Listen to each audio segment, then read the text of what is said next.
come to me. Focus Features invites you to succumb to the darkness. Nosferatu. From director Robert Eggers comes a masterpiece of horror. He is coming. This creature is a force more powerful than evil. It is death itself. Nosferatu. Rated R. Under 17 nanometer without parent. Only in theaters Christmas Day. Special engagements in Dolby and IMAX. This episode is brought to you by LifeLock. The holidays mean more travel, more shopping, more time online, and more personal info in places that could expose you to identity theft. That's why LifeLock monitors millions of data points every second. If your identity is stolen, their US-based restoration specialist will fix it, guaranteed or your money back. Get more holiday fun and less holiday worry with LifeLock. Save up to 40% your first year. Visit LifeLock.com/podcast. Terms apply. Doctor, look. Stand aside, nurse. I'm Dr. Homebrew. Stand clear.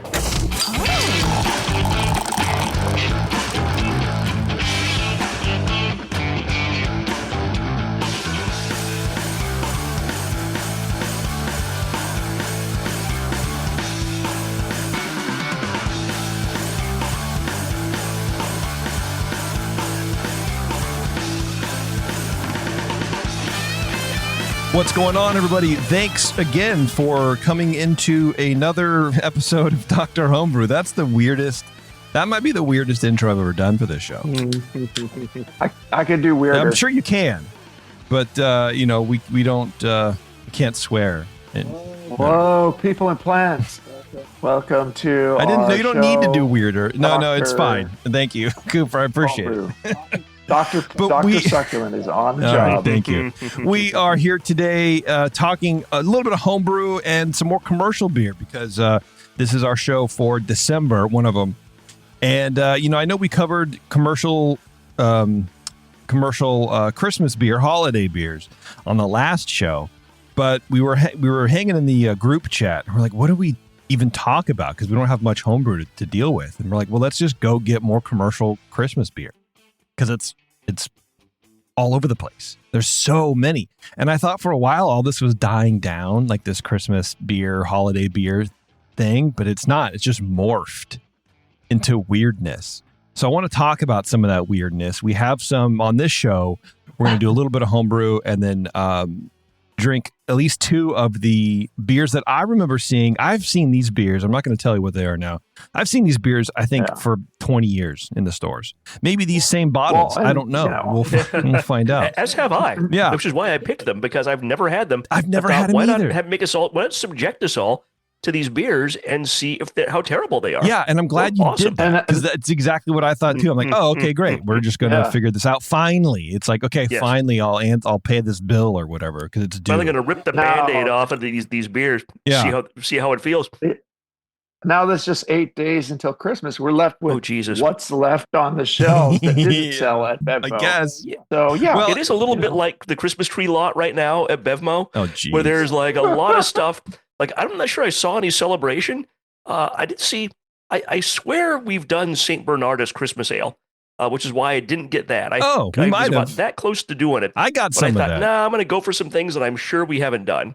I got some kind of of that holiday, some kind of not. For the next show. The next show is going to be all about kind of like our more Christmas beers, maybe some choices to bring, stuff I've never seen before, like I said. So that'll be fun. But this show, like I said, we're gonna start off with homebrew talk, which is weird lately for this show. And we have Steve, who's president of the Bay Area Mashers, on the line with us. Steve, welcome to Dr. Homebrew. Thank you. Now, you did have beer. You are not included in the slanderous talk that I like to give to our listeners who don't send us beer anymore. You do have beer, and you gave it to Brian Shaw, and Brian Shaw refuses to send it out. He refuses to. That good. It's that good, right? Right. It's pretty good. And we were a little inside baseball. We were kind of texting. Probably what today is Wednesday. No, today's Tuesday, and we were texting like Thursday or Friday. Like, how are we going to get these beers around? And it's just. I'm working 2 jobs now. I'm so super busy. Like, I don't know how I can get them around. And then it was raining like hell. Yeah, dude, I couldn't. And then JP couldn't go. It was just like, well, maybe we'll have Brian drink these. and then we'll just go this a short distance to our local Bevmo and get some commercial beers to fill in.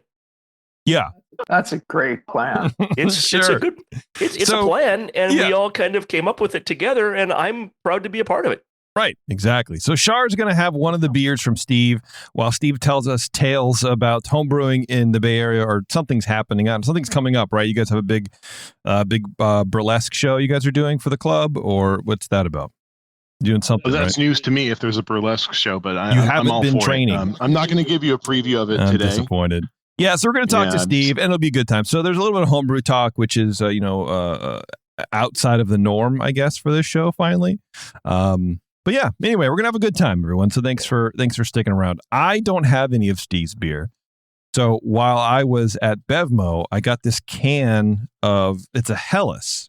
And I just ate a little bit of a gingerbread cookie, so I'm going to wait to pass judgment later. But this is from Bear Bottle. Saw that. Bear Bottle. I saw that in your cart. Yeah. And you know what? To be honest with you, there's two reasons I got it. One, it's a Helles. And I have a standing thing where I'm never going to leave a Helles on the shelf. I want to try them all because I'm curious about them, right? I love that you gotta style. catch them all. You got to do it. And December is the best month to drink Helles, of course. I think so, right? But they also publish the recipe on the back of the can. Yeah.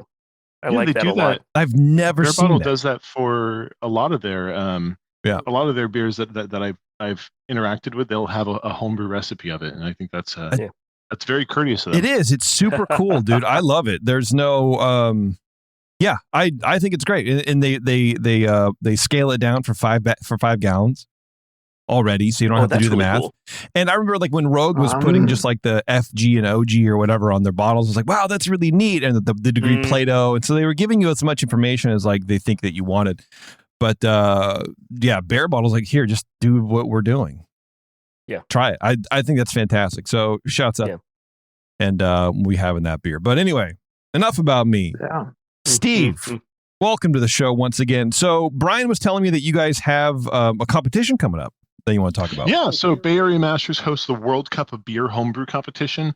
Coming up in 2025 is our 30th year of the competition. Oh, wow. Yeah, going all the way back to whatever year it was, 30 years from next year. Yeah, math years, man. You know, I won a ribbon in that competition one time. Okay, years you should ago. try again. What? You should try to do it again. I don't know about that. Very beautiful handmade ribbons this year. We I love it. Decided to reel it all in house, and they look. I regret that I don't have one of our samples with me. It's like they do look really handmade. Are you like you were serious, Clark? My mother-in-law made no them. way. Oh wow! Yeah. Like knitted them or something. Almost. Okay. All right. They look like the ribbons that we've handed out historically. Yeah. But they're with the highest quality materials we could find, and they look as good or better than any ribbons I've ever been awarded at homebrew competitions. That's awesome. So she is an active member of our homebrew club too, as is my father-in-law. That's cool, man. Yeah, that's great. He and I actually brewed a beer together to serve at my wedding last year. Oh, cool. What style? Yeah, nice. What style was it? Oh, it was an American Pale Ale, just nice. Easy, crowd pleasing. It was 100% maiden voyage malt from Admiral Malting here in Alameda. Mm-hmm. Okay, and then hopped with. I've got the recipe written down somewhere, but it was just very very common crowd pleasing hops. Easy drinking stuff. Mosaic and Centennial, I think were kind of featured. Yeah, I think if you're a home brewer and you're going to be brewing for like a wedding like that or crowd pleaser, don't go weird. Yeah. Go standard. What kind of malt is that? I mean, it's I know it's a bespoke Admiral Malting's malt, but like what malt family is that in? So their maiden voyage malt to the best analogy is Maris Otter.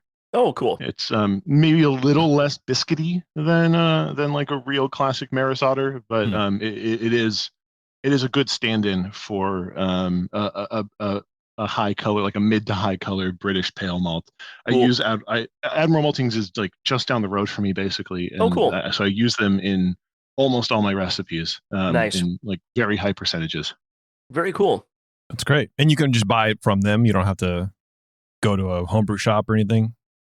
Yeah, so Oak Barrel Winecraft does stock Admiral malt by the pound and by the sack up in Berkeley, and then but you can buy malt directly from them by the pound and also by the sack. That's cool. From the Rake Pub, which is attached to Admiral Maltings. Okay, see, that's smart, man. You know, a lot of times we get homebrew equipment people or whatever, like, well, we don't want to like skirt around homebrew shops, but I don't think it matters with like small or artisanal stuff like floor malting. The traditional kind of stuff that they're trying to do over there.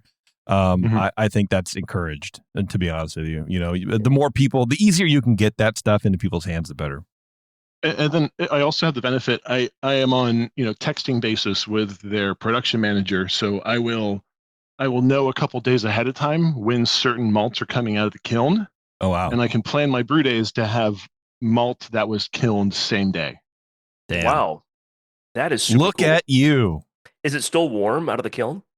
It's warm out of the loving arms of Anthony at Admiral, which is almost just as good, really. Honestly, maybe better. Yeah. Who knows? Well, so what's going on this year at the World Cup of Beer? How many entries do you guys get typically? We have regularly exceeded 300. We'd like to expand that quite a bit. I'd love to put a plea out to all of your listeners to please enter not only World Cup of Beer, but just home brewing competitions in general. It's a really wonderful corner of this hobby. But for World Cup of Beer in particular, I have a vested interest in this particular competition. Yeah. So I should going to plug a couple basic details of it, and that's that registration will open on January 6th, 2025. Oh, so we got time to plan. All right. Yeah, so there's plenty of time to turn around a good lager in a couple months. Entries will be due March 12th at either More Beer in Concord or Oak Barrel Winecraft in Berkeley. Okay. All right. Nice. Plenty of time to turn around a nice lager, beers that are some ales that are good for aging, and then as you get closer to March, those fresher beers will be fun to brew and send our way. Do you? And then go ahead. Sorry. Go ahead. Yeah, I want to put a shout out for the World Cup of Beer. I mean, I haven't judged it that much recently, but I've entered that. I've won categories in that. I've won ribbons in that. I've got a mug with an engraved mug for something. It's a great competition. It's a lot of fun. It's a great one to enter, and it's a lot of fun to judge. So local judges, if you haven't, or local, anywhere from Sacramento to, Monterey to whatever, to Santa Rosa, it's a lot of fun to come and judge it. I'm sure you guys need the help for judging. I plan to sign up this year. The only thing, unless it's a weekend I have my daughter, is that the last year she's a senior in high school. That won't be an issue in 2026. But, especially because she's going off to school in the fall. Right. If I could possibly do it, I'm going to do it. Yeah. Mm-hmm. Great. We love having as much judging help as we can. We often find ourselves wanting 4 judges. So any qualified beer judges listening in on this, feel free to check out it's register.worldcupofbeer. Can't remember if it's .com or .org. I think it's .com. One of those. Try one, then do the other. Hell yeah, dude! Like I said, even out of state people, anywhere in California, it's a high standard of judging. It's a good group of people that judge, and this is a good competition. If you're going to send your beer somewhere during the year, this is one of the competitions you ought to be sending your beer to. One thing that it's definitely. I'm sorry. Known in the area in the spring is always just that's one of the big ones to enter here, and they do a great job. It's also a joy to judge it, and I've gotten to do the Best of Show there a couple of times. It's really fun. Yeah, Definitely. Brian and I met in the Best of Show judging room at World Cup of Beer 2024 earlier this year. Wow! Oh, nice. Very cool. And I should note, I'm doing some work to try to put the world back in World Cup of Beer. I have some friends in a homebrew club called Scottish Craft Brewers. Where are they from? Utah? Yeah. Okay. All right. From good old Scotland, Utah. No, they are based out of Edinburgh, Scotland. Nice. On my honeymoon last year, I hand delivered some entries to the Scottish National Homebrew Competition, and ended up winning a medal. And so, to kind of repeat that, some members of Bay Area Mashers, we are pooling together for shipping to send 16 entries to the Scottish National Homebrew Competition this year. And if the boxes are still in good shape, the plan is that they will send some entries back to us for World Cup of Beer. Oh, that's awesome. I hope that works out, man. Keep us posted on that. That's adorable. Absolutely. I love that. You should challenge them to get a medal in IPAs or something. Like if you can get a medal at Scottish beers over there, I am entering a Scottish export beer. Nice. And last year I medaled with an ordinary bitter with an honorable mention for a dark mild. I feel like there needs to be, you know, how cities will bet on their teams that are in the Super Bowl, you know? Needs to be something like that, where it's like, if I can medal with a Scottish beer, you can medal with a West Coast IPA. I don't know, like, you know what I mean? We bet on that, and the loser goes streaking in through the quad or something like that. I don't know. I think it'd be fun. Might be a good time. Mm-hmm. So it's just like a Thursday night in Scotland, I think, when the weather's See, there you go. Man. So I'm interested in what kind of I mean, it's been 20 years probably since I've even been to an award ceremony for a homebrew competition. But what sort of categories are we looking at this time around, or at least recently for what's the biggest competition, right? Is it like still IPA? That's probably going to be a king forever.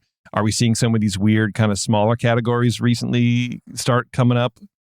I can tell you exactly, the entry count for each table at World Cup of Beer, or like any competition that publishes that information.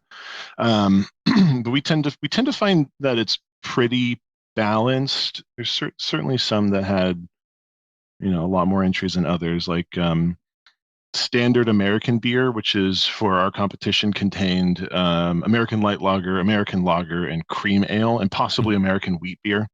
There were only 4 entries this past year. So that was an unpopular category at our competition. So if you make good, very low color, gently flavored American beers, you might stand a good chance at performing quite well at our competition. But I'm just kind of scrolling through the entry counts for each table, and they tend to hover between like 10 and 14. Pale American ales, which I think it was American Pale Ale and Blonde ales, maybe one other. 16 entries. So it's a pretty good representation all across the board. I like that. That's good. I hate to see it just be concentrated, because everyone goes, oh, West Coast, it's got to be West Coast IPA or hazy IPAs or whatever, and then maybe you'll have a couple stouts, and that's kind of it. But I like that there's some lagers in there, and people are stretching out and doing different stuff. Yeah, we love lagers. A Czech Dark Lager was the best of show winner at World Cup of Beer 2024. Really? Wow.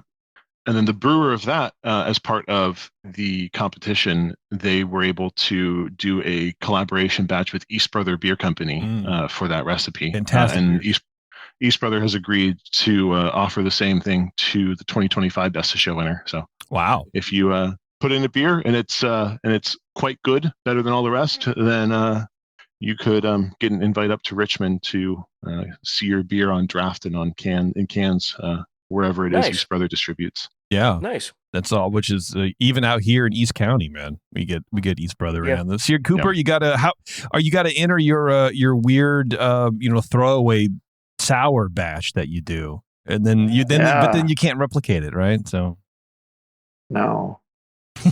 Bad idea. Yeah, bad idea.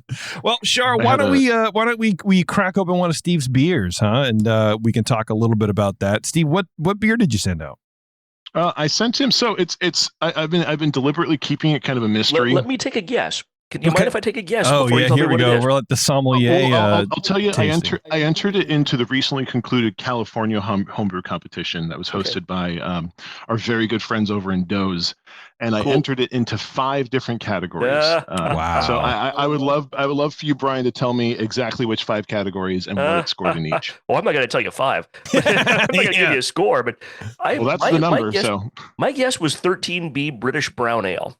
Okay. Because that's a good guess. I got a little bit, and I'll tell you one of the things I really liked about this beer. I hate brown malt.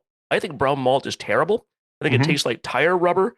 I think however we get it or use it in the US, it never turns out like in the UK. This beer has a little bit of brown malt character that I actually liked. That maybe it's the part of that Maybe it's that Admiral Maltings, locally kilned, craft malted barley. But I liked, for one of the only times in my life I've enjoyed what I perceive to be like a brown malt. I get a tiny bit of sourness, not from bacteria or anything bad with this beer. It's something that I associate with certain types of dark malt, which I think is pleasant and really good. Now that I've guessed, you should tell us all about it. which 5 you put it in, and I can see how wrong I was because we probably didn't put it in 13B at all. Well, before we do that, what's your score? Give it a. I did put it in. Throw it out a score. Sorry. Throw out a score. Kind of partially spoiled that. I did put it in 13B. Okay, good. See, there you go, Shar. I would give this probably like a 38 in 13B. Okay. I get a tiny bit of oxidation, Yeah. which is maybe what keeps me from going higher. But like I said, I really think the handling of the brown malt, maybe the type of brown malt, maybe there's no brown malt, maybe it's just that Maris Otter-ish custom malting by Admiral Maltings. It really gives you the character of that British brown ale without being as unpleasant as I tend to find a lot of those to be. So, all right, you said you ventured a guess at British brown ale and a score of 38. Yes, British brown ale was one of the entries that I did, and the consensus score of the judges was 38. Whoa! Wow, are you kidding me? Oh my God, I'm good at something in life. Holy Shar! That was the entry that had the highest consensus score of the 5. I'd love to see what you think. Okay. Go for a second. All right, let's think about it's going to be a British category. I doubt you're going to enter it in bitter, although you might have entered it in strong bitter, because a little bit of it's not a high alcohol beer. It's maybe a little high alcohol by British standards. It's not going to be a dark mild, although maybe I'm wrong about that. Oh, I love that Shar pinged that shit, dude. Right, just center field, man. I don't just my do heart show. like did a little flutter when you said 38. I was like, he didn't get that. No, okay, no, no. I've been judging for 20 years. I'm not always that good, but I'll give you a little. I'll reveal a little more. We'll reveal a little more. I'm gonna guess strong bitter. I'm gonna guess strong bitter was another one you entered in. No, Shar's dying. It was with his last breath. He's guessing. I've guessed. You got the 1 out of 8 bottles that was poison. I'm sorry. I've pinged it so strong. There's no reason to continue to live. His life force die right now. Been channeled. Does it have any porter-like tendencies, or is it just strong bitter like an ES? Okay, this I can see this easily. After they renamed the categories, it's now been however many years. I'm still getting used to them. I can see you entering this as an ESB, and maybe getting around a 35-ish for an ESB, 11C. I love this. All right, is he right, Steve? You're not far from another category. Okay, so that would be maybe a best bitter. You went a little farther. Okay. What is it? Let me go back here to the. Tell him what it is. I'm not going to make you scour it. So the second highest performing entry was with the judges who evaluated this as 17A British Strong Ale. Okay, yeah, I needed to scroll down to there. Yeah, British Strong Ale.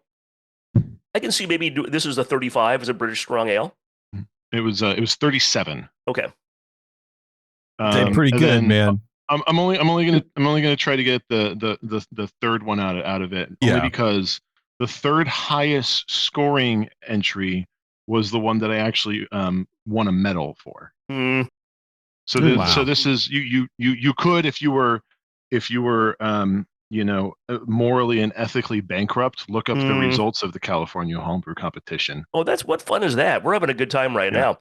I just want to find out. I'm just going to play this guessing game some more. Yeah, British Strong Ale. I see that doing well. Yeah. It's not going to be. I'll walk you through my thought process here. It's not bitter enough. Well, actually, strong bitter doesn't have to be bitter. I'm still thinking 11C strong bitter was one of your categories. It wasn't one that I entered. That doesn't necessarily mean that it would have been inappropriate for me to have entered it in that. But I did not enter it as a strong bitter. Fair enough. He ran out of money. He couldn't spend any more on this entry. I think I ran out of bottles. And you're talking about being morally bankrupt. I wonder if you entered this as American Brown Ale has got a lot more bitterness than this, and a lot more hop character. American Amber Ale also does. Did you perhaps enter this as an Irish Red Ale? I did not. However, Okay. when I talked with a few people at the awards presentation ceremony about what I had done, this was before any of the results had been revealed. They suggested they said, oh, so I was describing the recipe to them, and they said, oh, so was one of them Irish Red Ale, and I regret having not entered it as an Irish Red Ale.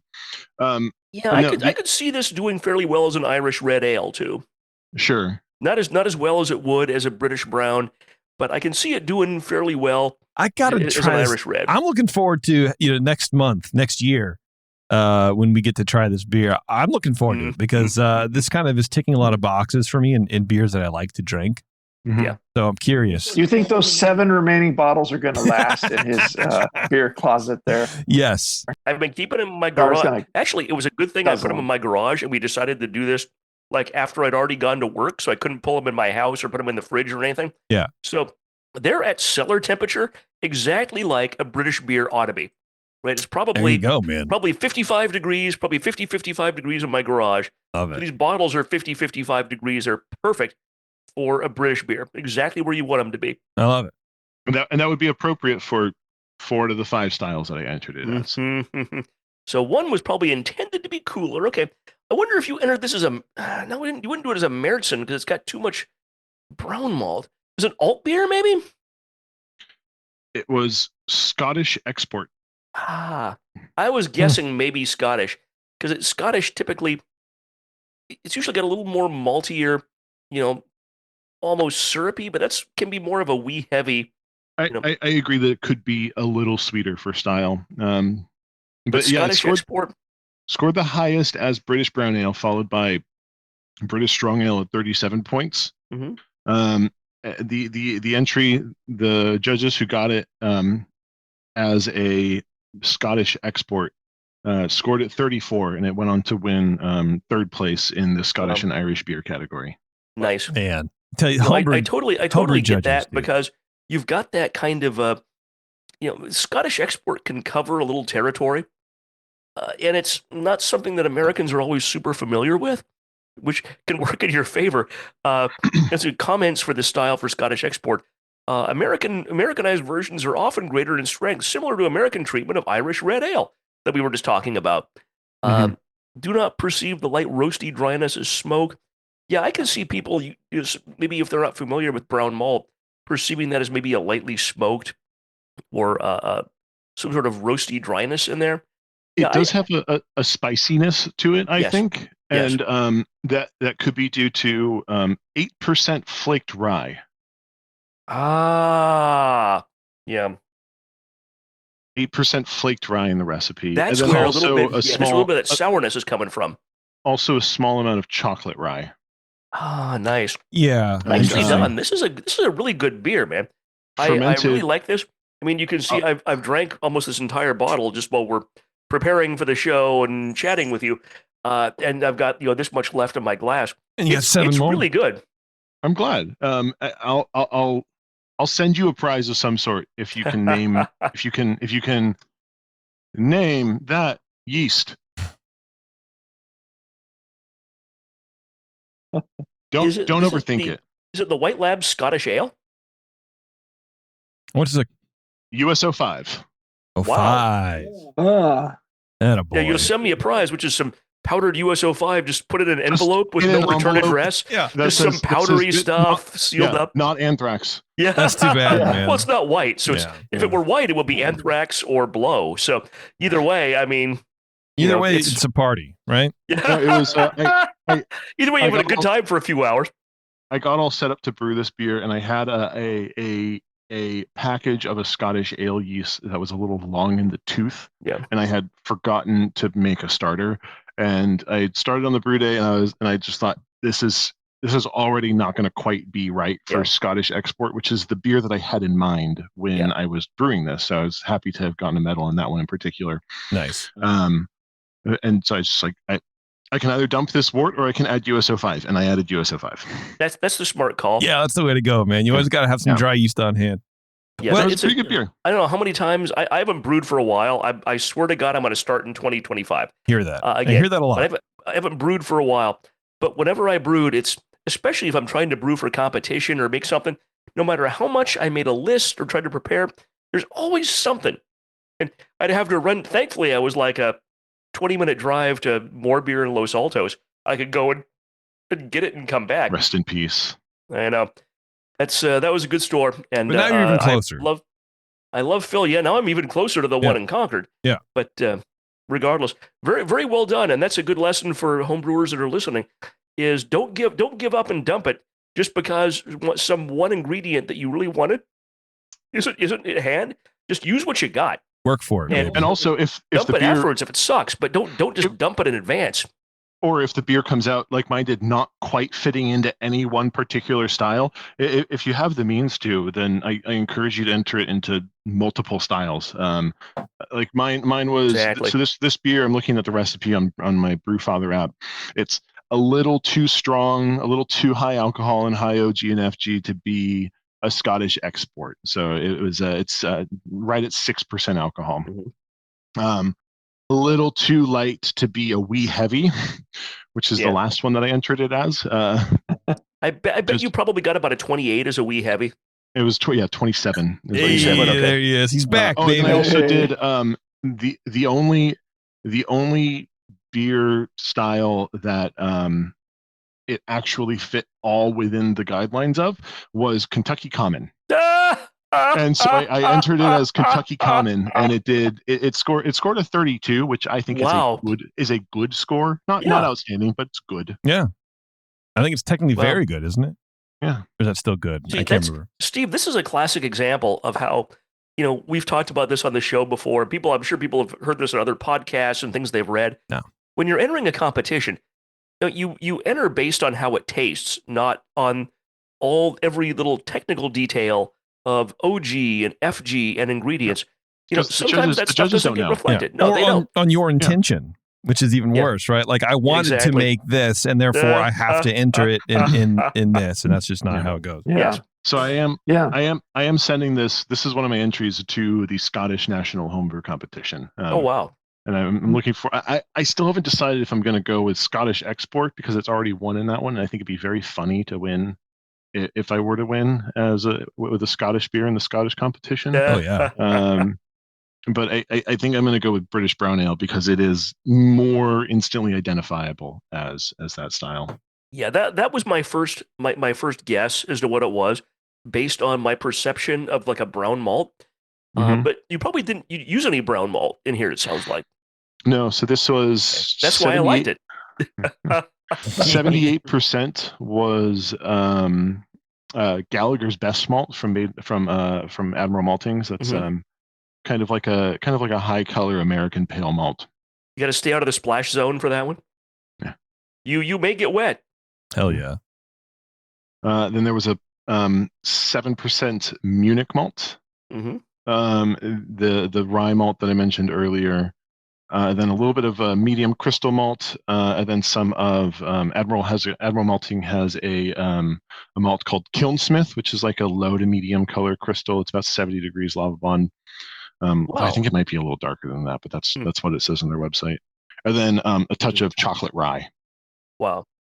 Yeah, when I start brewing again, I'm going to get some Admiral Malting's malt. And all right, this is a commercial now for Admiral. Let's leave it alone. Really not. I have no interest in them or whatever. Yeah, I know, honey. I've heard of them. I've never even been to the pub, and I've wanted to go for years. Go. It's just more like it sounds like a fun thing to play with. Yeah. I owe Admiral Maltings a perhaps not a debt, but I am in cahoots with them for something that I was excited to get a chance to talk about on this podcast because I haven't revealed this to even most of my own club members. All right, well, go ahead and do it. I was about to kick you off, but you got to reveal. Go for it.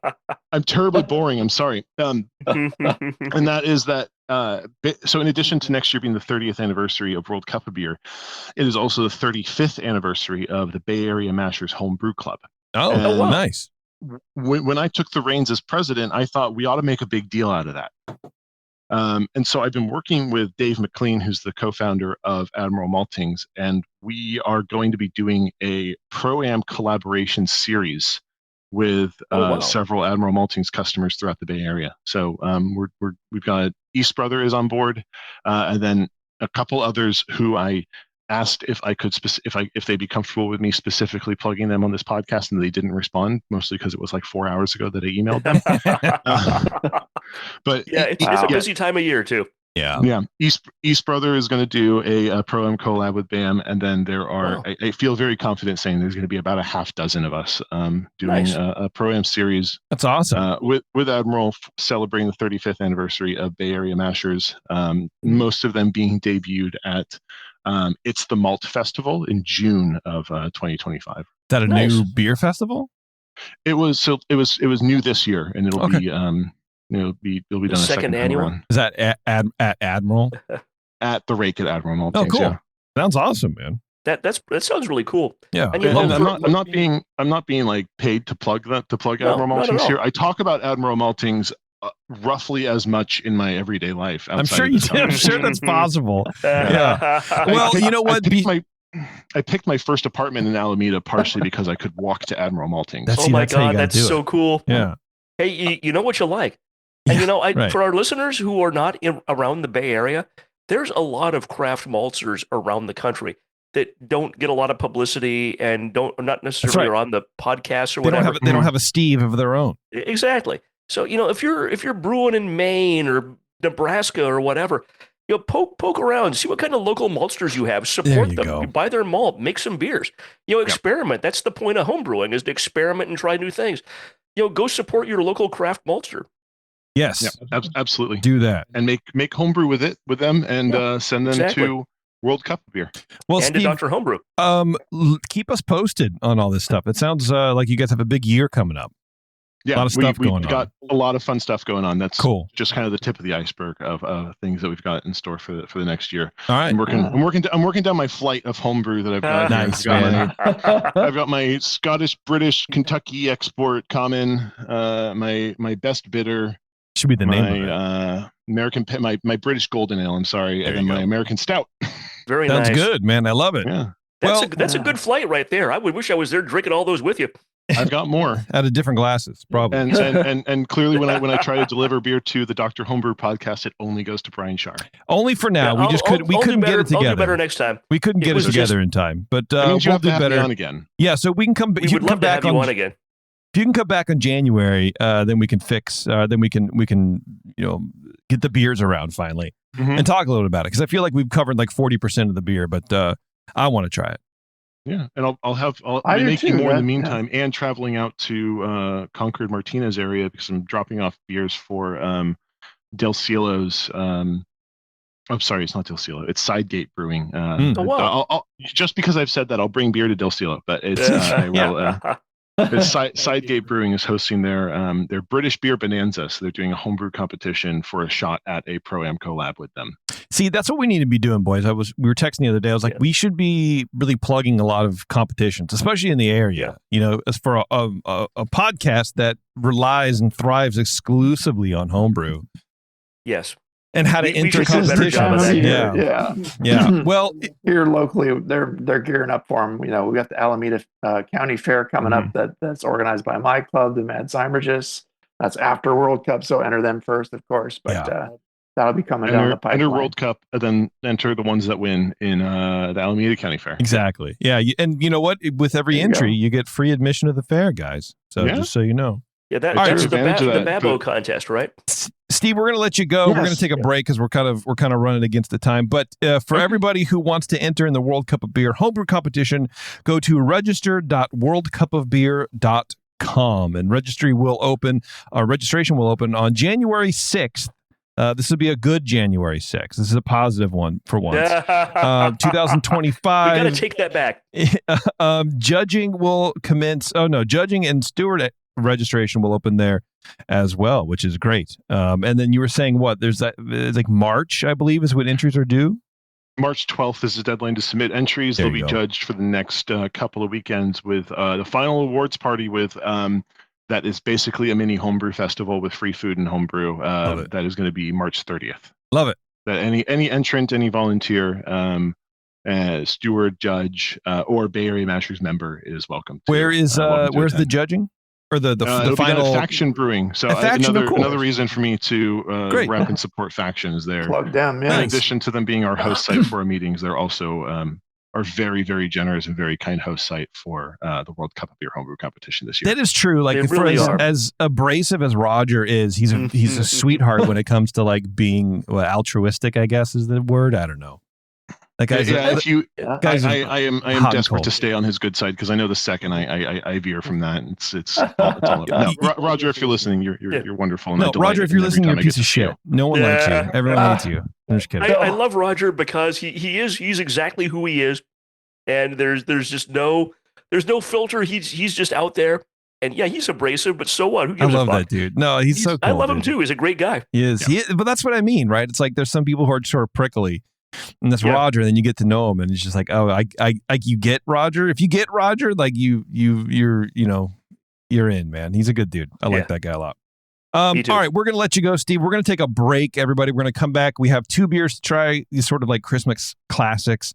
Then we're gonna be done, and then we're gonna be taking a little bit of a break, and then coming back with another show tonight. So if you're listening live, stay tuned for that. But if you're not, hold on a second. It's Dr. Homebrew. We'll be right back.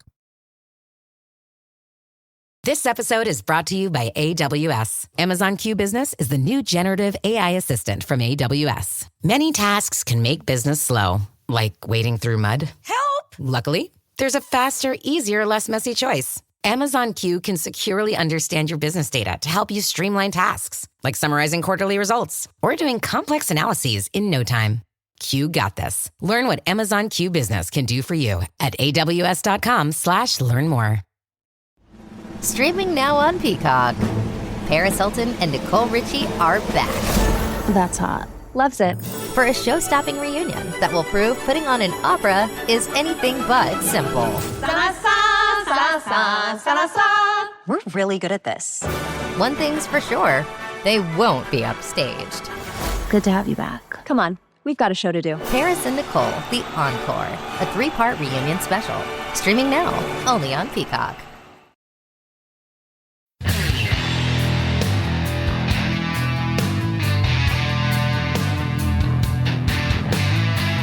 Now, back to the examination.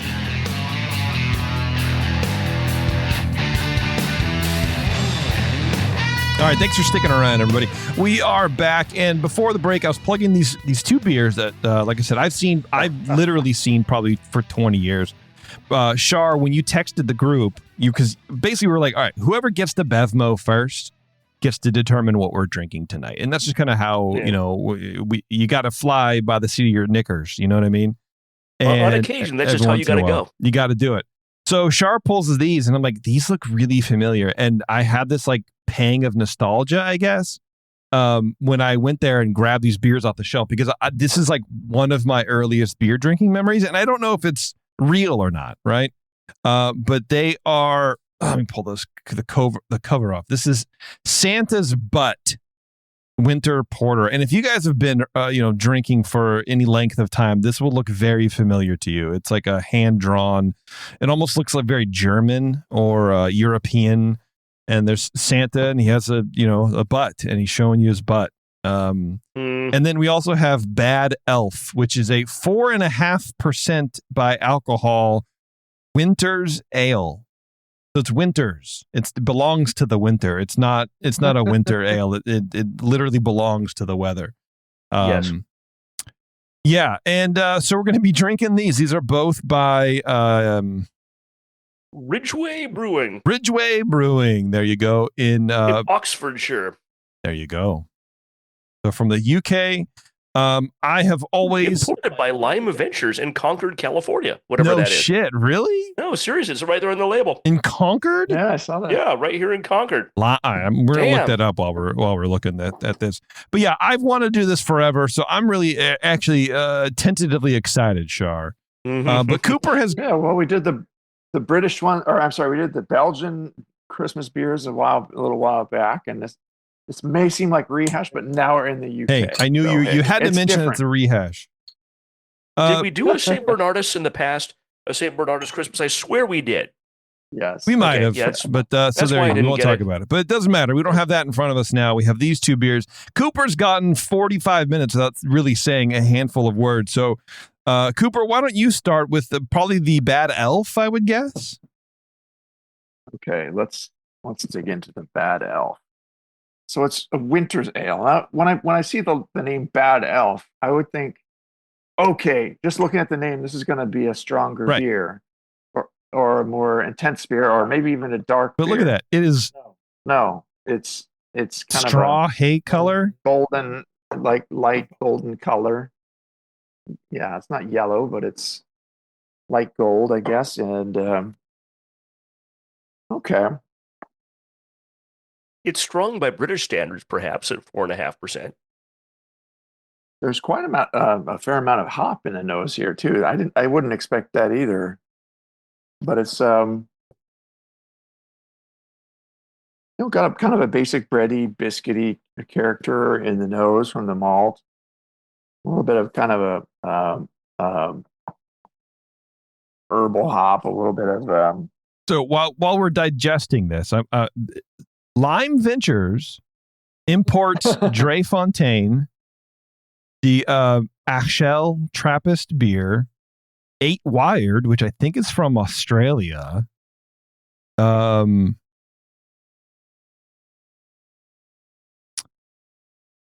like a block away from more beer on Detroit Avenue. They're down the road. Yeah, they're down the road. Barreled Souls, a lot of Beechwood.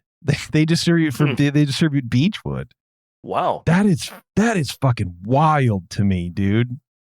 They have 6 pages of brands on here. You know, who knows if it's all wow. Cantillon. Okay, see now we got to go pay a visit. Cellar Maker, of course. Crux, Common Space. Anyway, on and on. DeGard. These are some heavy hitters from a place I'm surprised to know is down the road. I know, it's right by the Flipper Room and by more beer, just literally right there. What's the Flipper Room? So my stepson and his girlfriend have gotten super into pinball, and I like to go with them too. So does my wife, and we all like to go. The Flipper Room is this place in Concord by More Beer that has like 50 different pinball machines, and you just go and play pinball. They have tournaments and stuff. He has joined the league, and now he engages in league play at the Flipper Room. I think he's there right now, actually. Or he was earlier today. All right, sorry, I digress. Go ahead. But please. It's worth going. It's worth going to. It's a little plug for local Concord business. It has quite a bit of kind of American hop nose to it too. There's like citrusy qualities in here. I would call this more like an English IPA than like a winter ale. You know? Yeah, the winter ale is bothering me. Or winter's ale. Throwing me out. The marketing seems not to match the beer, and it's in this brown bottle, so you can't really see what's a dark brown bottle. You can't see what color it's going to be necessarily. But no, this is not what I expected. I actually kind of like it because I like hoppy beers. So here's what it says on their website. It says, "'Tis a heavy hand what adds the hops to this festive golden ale. Truth be told, there's near to 3 pounds of fresh hops goes in every barrel of this treasured brew. Pull up a sturdy chair. Let's fill up your best flagon with the season's finest natural ale, and I'll tell you a dark tale of elf and woe. Ears to your elf." And they have a dry hop version too, which is an English strong ale at 6%. That might be fun to try. And then they have a very bad elf, which is a strong amber ale at 7.5%. And then they have I saw that one too. Seriously bad elf, which is an English triple at 9%. And then they have criminally bad elf, which is a barley wine. And then on and on and on. A British Golden Ale is a 12A with 20 to 45 IBUs, and according to the style comparisons, is more similar to an American pale ale than anything else, although often lower in alcohol and usually features British ingredients. And I can, with the color and the hop flavor and the hop, the bitterness, I can agree that this is maybe a British Golden Ale with a not a restrained hand. Yeah, that might be better than British IPA. They have on their website. The bottle oddly says amber ale. Instead of golden, it said amber on this bottle. It's funny because on the Ridgeway Brewing, it literally says pale ale. Yeah. So I don't think they don't know what the fuck it is. Well, they need to make up their minds. They're changing the marketing as it goes, and probably changing the beer. Oh, dude, for modern taste. man. I don't know. Yeah. It's been around for years. Did it jog any memories when you tasted it? I've never had it. I've never had it before until today, until right now. Do you guys get a little, the kind of like obvious oxidation a little bit?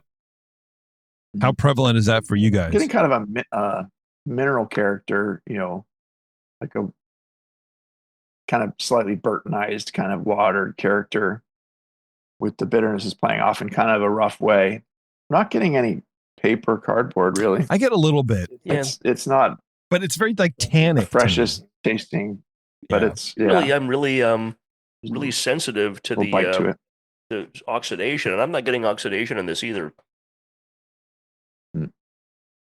Yeah, it's not bad. I tell you, it's pretty good. Like, you know what it tastes like? It tastes like an imported beer that's been on the shelf at a Bevmo.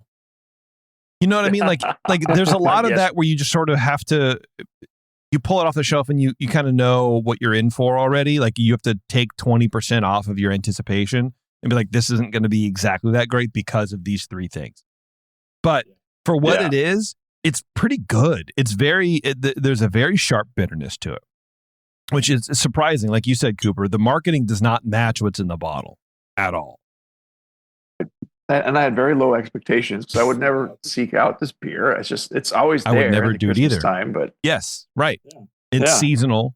So if you're looking for a decent low alcohol, example of whatever you guys called it versus whatever they call it on the website, a pale ale, British pale ale, British Gold, 4.5%. Yeah.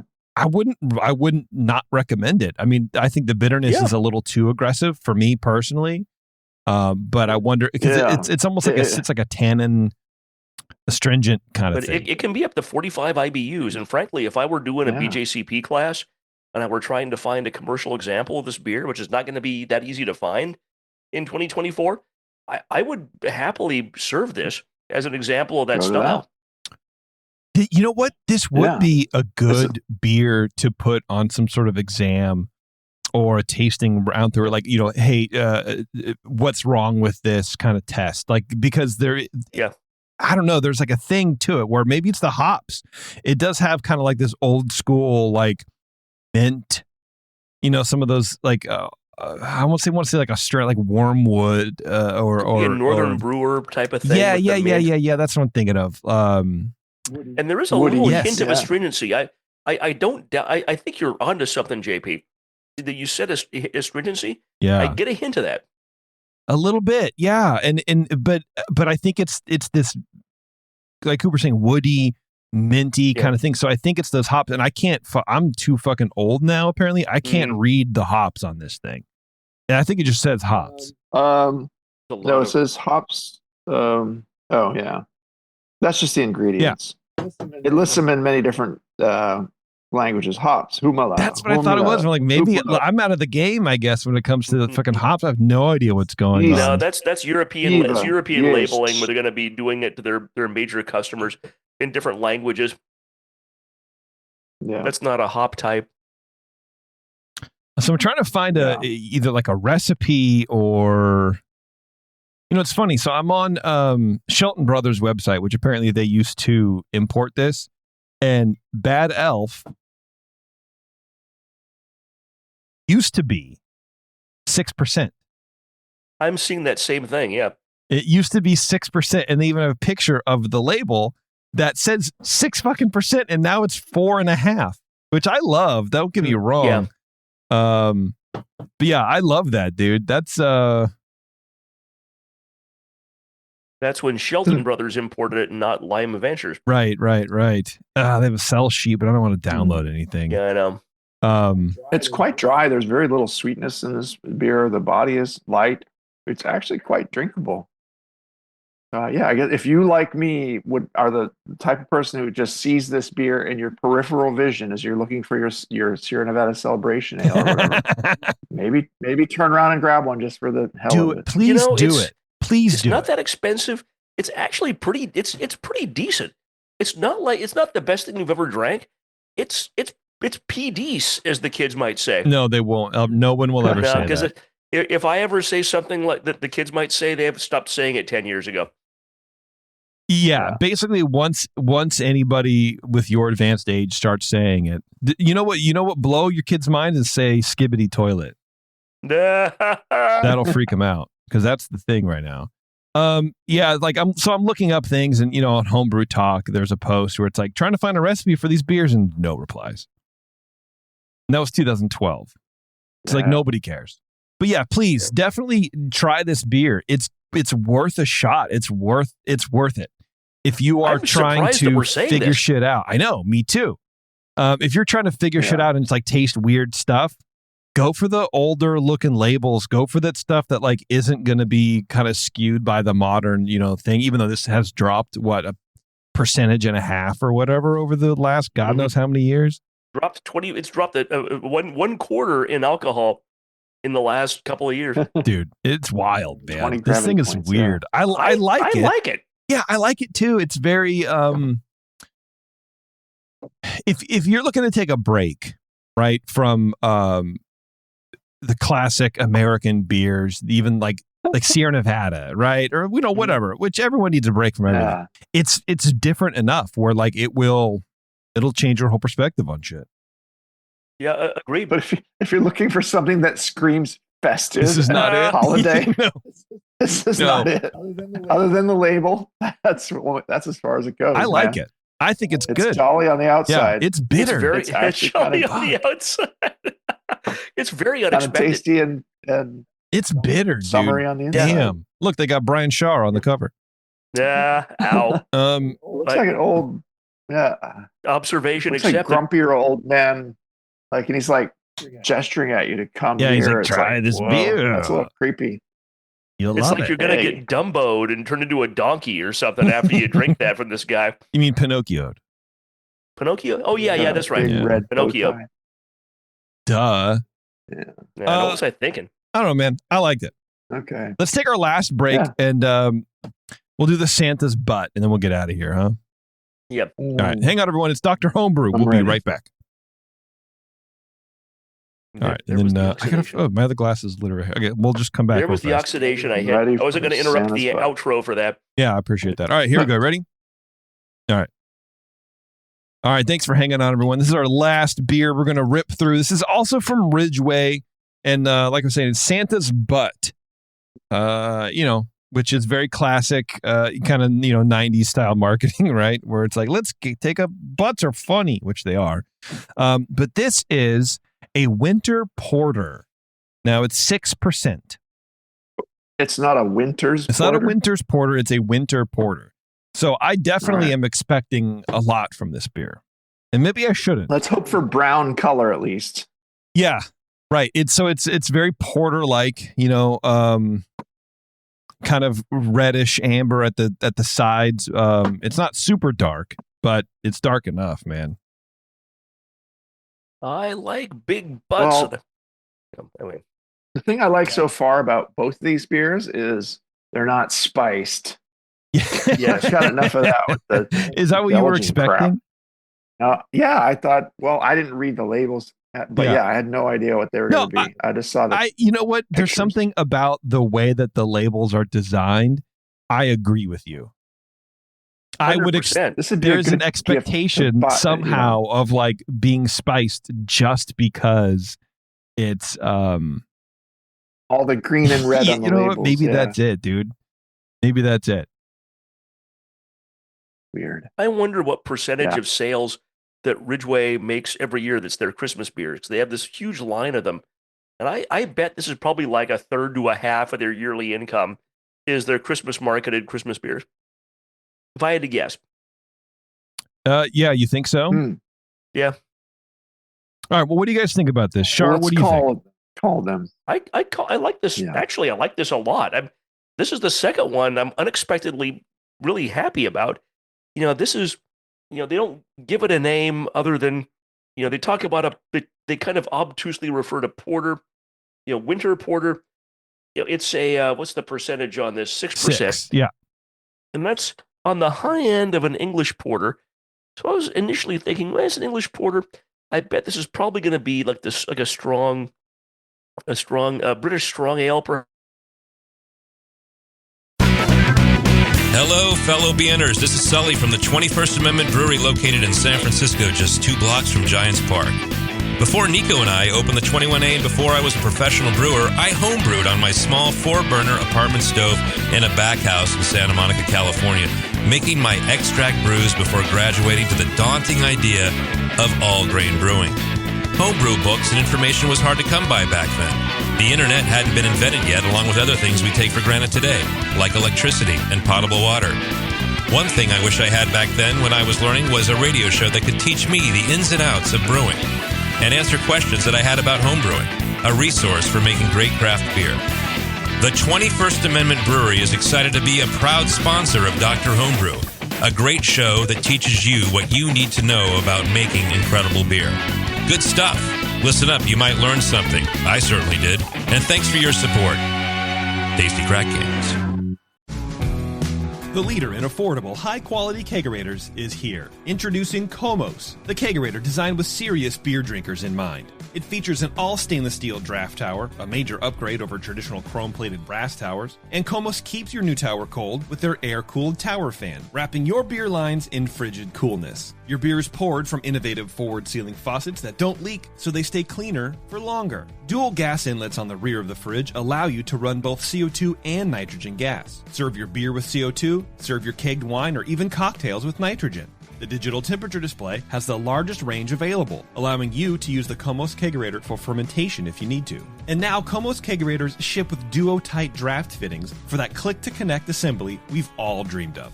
Buy direct from KomosDraft.com and receive free shipping on your order. That's KOMOS Draft.com.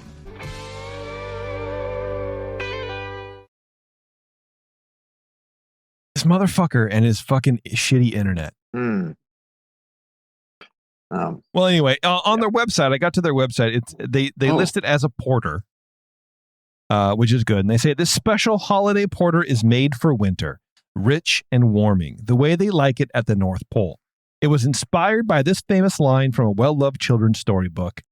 And Santa sat on his great butt, enjoying a hearty brew. They say, in case you find that amusing, the brewer hastens to point out that butt refers to a certain sized barrel customarily used for beer. Still snickering, eh? Oh, yeah. So there you go. So it's Santa's butt as a barrel and not his actual booty hole, you know? Yeah, hey. So that's it. All right, what were you saying, Char, before you pieced out? Yeah, my internet is just terrible tonight. Yeah. You know, I would still, even though this is a little bit higher alcohol than 13C English Porter, which is a 4 to 5.4% ABV, I'd still think of this more as a porter than as a British strong ale, just because of the roasted malts, the chocolate. I think there's some chocolate malt in here. You know, it's very much, you know, it's 6%, which to us as Americans is not strong. That's a normal, that's a pale ale right there. There's nothing strong there. Yeah. But I feel like, you know, it's got the chocolate and the little bit of the caramel and that kind of dark malt complexity that a British strong isn't going to have. And I frankly, I like this quite a bit. Okay. So it's probably on the lower end of IBU. IBU could be 18 to 35. I'd say this is probably closer to the low 20s than 35. So maybe mid 20s. Ridgeway it's a decently known brewery. They they may sell more of the Christmas beers than other stuff, I would guess, but they do have 16D, their foreign extra stout is a classic commercial example. Ridgeway foreign export stout.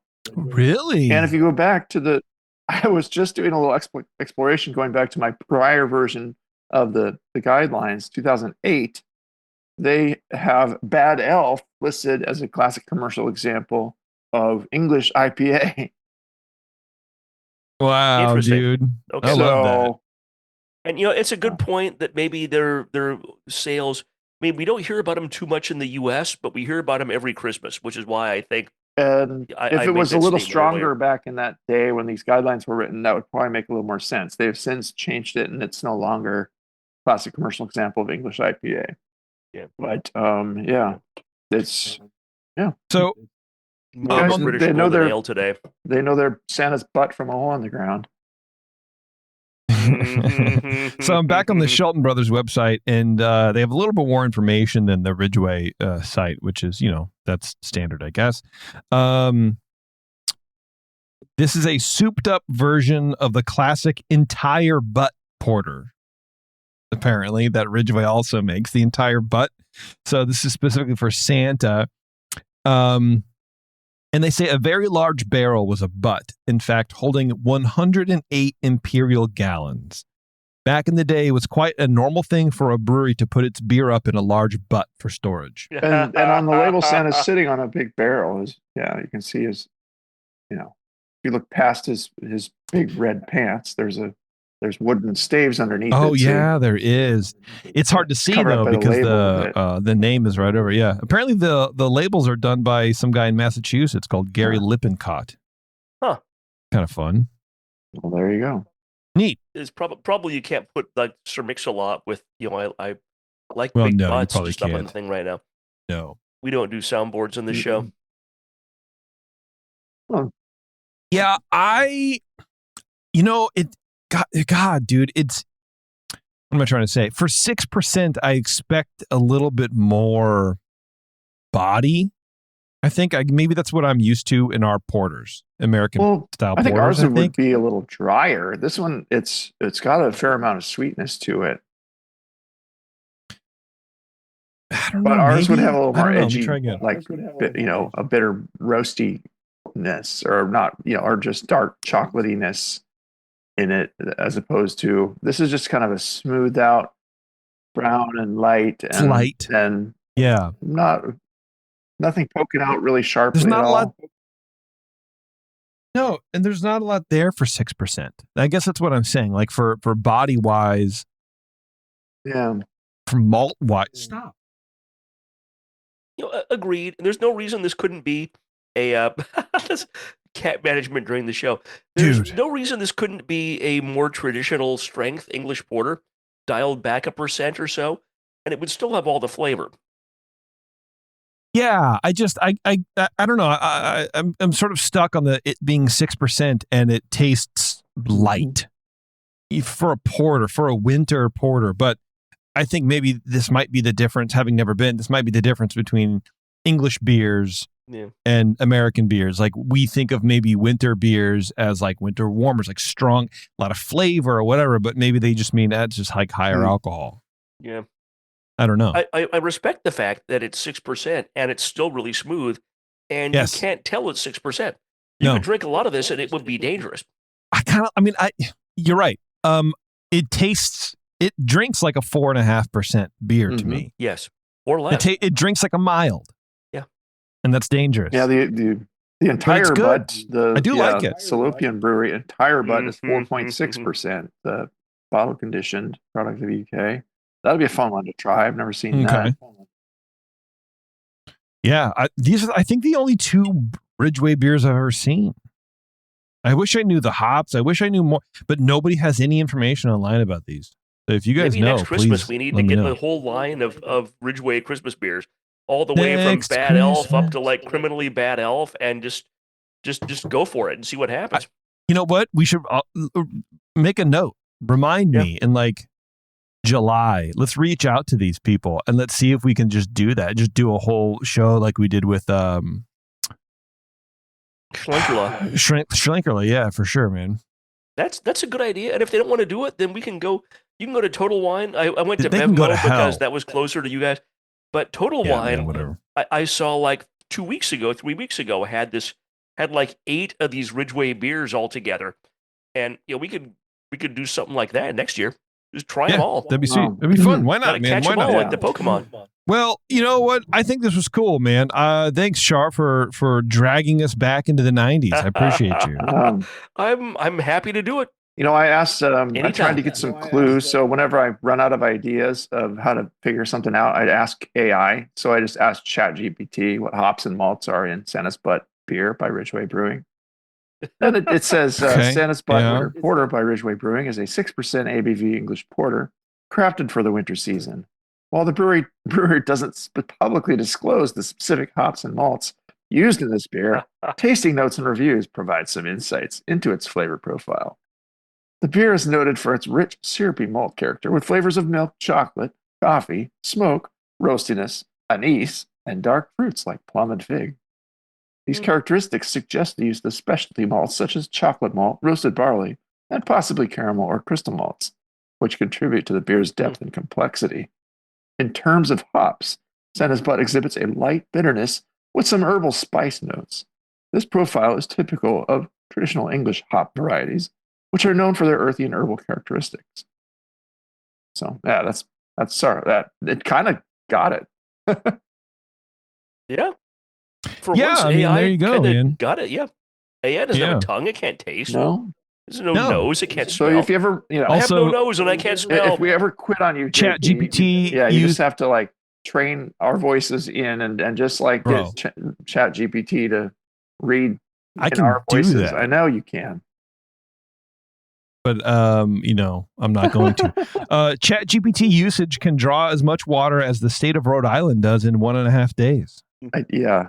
AI is not good for the environment, Brian. Why don't you ask Chat GPT how good it is for the environment? See what it says. It's also not very good at things or stuff. No, it's not very good. But if you want to be good, and email Brian at thebrewingnetwork.com to get on this show. Because if you are tired of hearing us talk about commercial craft beer, tough shit. If you don't want to send us beers, it's your problem, not mine, not ours. You know what I'm trying to say? And the guys could probably say it in a nicer way, but I don't really want them to. We are a show that runs on Homebrew. And if we don't have Homebrew, we're going to go to the fucking store and make Justin buy us beer. So that's either way we're winning, baby. You know what I mean? That's right. Either way, we always, we're winning. Everything's coming up, Brian and Jason. That's right. So email Brian at thebrewingnetwork.com. We do take mead, we take wine, we take cider, we take anything, whatever you want to send. We will provide feedback, live judging feedback. And then we're also going to be, I think, in the near future, letting you guys know about homebrew competitions that are coming up, maybe in your area, but at least definitely around the nation, important ones and stuff like that. So I think that could be cool. Let's make 2025 the year for entering competitions. You know what I mean? And if you win competitions based on any feedback that we give you, let us know too. We'll talk about it on the show. I mean, that's definitely fun. And we won't make you, mail us more beer to taste, even though you should. We're going to make competitions cool again. That's right. So, and thanks to Steve for coming on from World Cup of Beer. Sure. And again, go to register.worldcupofbeer.com. Registration starts January 6th of next year. And you don't have to send anything until like March or whenever the deadline is. It'll say on the website. Enter your beers, register to judge. Maybe you'll judge with me and Coop and Jason. Who knows? Not me. I'll tell you that right now. Maybe you'll judge with one or more of the Bryans. Yes, there we go. That's the ticket. No one cares about me. I'll just fart everywhere. All right, everybody. Thanks a lot for tuning in. I appreciate it. If you are listening live, stay tuned. Give us a couple minutes to kind of refresh some glasses, get the other beers, and then we're going to be diving into more of these holiday beers that we have. And, if not, there's a ton of other stuff to listen to on the network, a bunch of different shows. Go to thebrewingnetwork.com, and you can find them all there. So until then, we'll see you guys later.